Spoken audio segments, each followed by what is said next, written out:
Here at Seedy Saturday, we find Oliver, who's a beekeeper. So, Oliver, how you keeping? I'm beekeeping. You're beekeeping, and I'm sure you're busy as a bee. So tell me, what kind of seeds do you have here on Seedy Saturday? We have some pollen.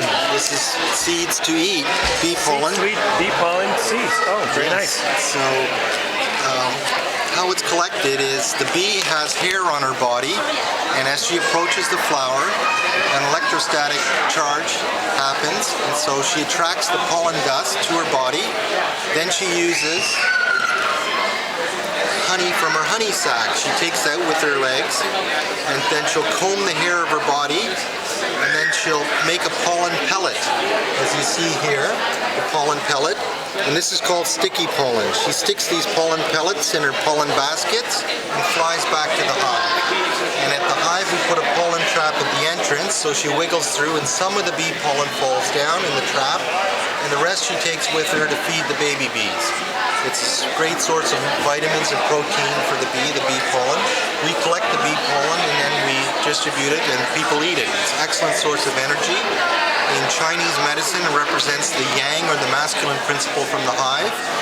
And royal jelly represents the yin or the feminine energy from the beehive. Oh, I see. Yeah, you obviously have royal jelly because you have all kinds of bee pollen products here. Yes. We've got different types of honeys, I see. And these are grown, where are these grown? The honeys are from different parts of Canada, mostly from Ontario. We have the wildflower honey and the summer blossom honey. This is some of the wildflower here. The darker the honey is, the more minerals are in it. This is the darkest honey you get in Canada. Is a buckwheat honey. Yeah, compared to this. Yeah, well, it's a little bit darker. Yeah. Just a little bit. Yeah. And this the color of the honey depends on the nectar of the flower. An interesting thing happens is when you have beeswax, this is comb honey, this is the purest honey you can get, straight from the beehive. And when the wax comes from the bee's body, it comes from the plates of the wax glands, and as it comes out it's transparent. And the bees then chew it and it turns white. Now as it stays inside, as the different nectars or different colored honeys from the flowers go inside the wax cells, that changes the color. So here you have a lighter colored beeswax and a darker colored one. So this was probably from a wildflower and this from a clover flower. And so if the bees, when they make a pound of honey, they visit about 2 million flowers. So over what period of time? You're talking over about a week, 1 week period. 1 week? Well, there's 50,000 bees. No wonder they're busy bees. Yes. 2 million in a week, yeah. So that's a lot of flowers they visit.